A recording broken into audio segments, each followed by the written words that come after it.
got married in 2014, and like every married couple, we're believing to start our family immediately.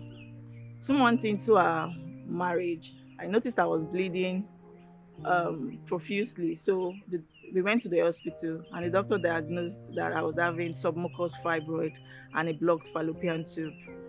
Submucous fibroid is the fibroid that was sitting at the interior of the womb that would prevent implantation of the embryo.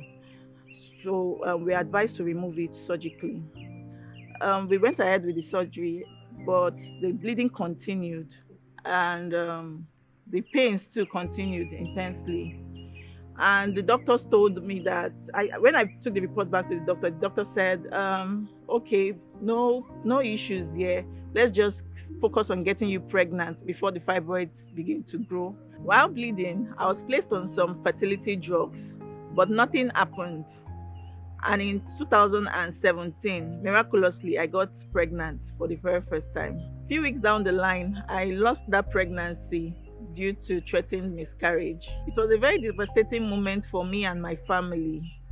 And in the course of our grieving, God gave us a word in the book of Isaiah chapter 49 from verse 17 to 26. And we held on to that word, believing we were going to get pregnant soon. So while we were believing God and trusting Him for a breakthrough, we kept serving. We intensified our service in the kingdom. I was serving as a protocol officer in my unit.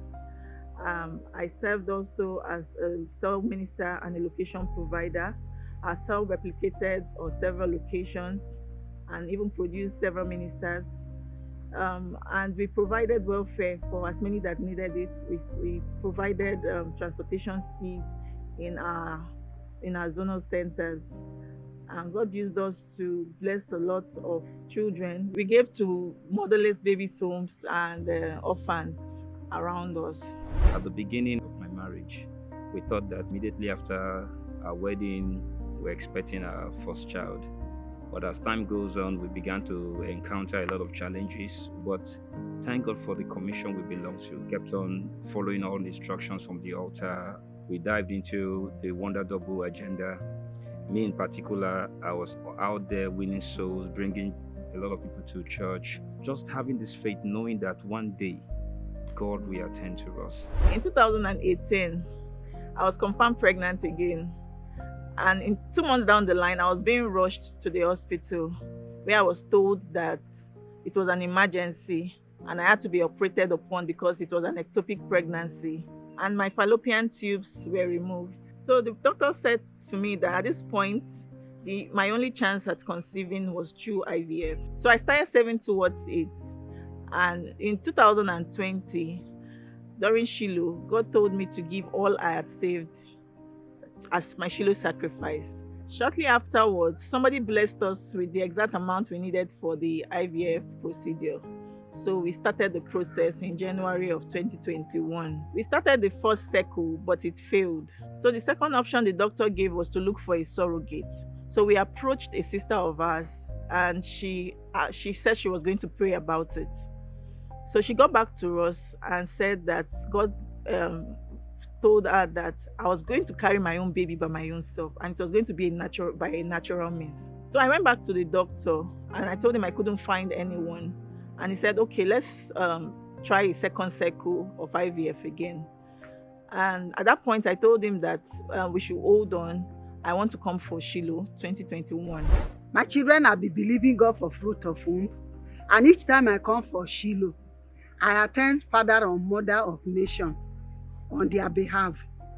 But on 2021, Papa now say everyone that are believing God for fruit of womb, either your children, that you should come with baby item. Immediately after the service, I told her that you should go and buy the baby item, and I follow her. During the encounter night, I came with the baby items. Papa prayed over them and he asked us to dance our dances. I danced like never before. Thereafter, I went to the bookstore to purchase some books. Then the Holy Spirit pointed me to a CD titled The Miracle Baby Series of 2012. In January 2022, at the beginning of the 21 days of prayer and fasting, I started listening to the Miracle Baby Series. And in one of the messages, Baba said something that struck me. He said every prophetic word does not answer by waiting and sleeping. He says he answers on the altar of prayer and fasting. And he was citing an example of Elijah when he wanted to call down rain. How he stood fervent and with his head in between his knees, and he was praying the rain down until when he saw clouds like the hands of a man. Those words struck me like lightning. So I thought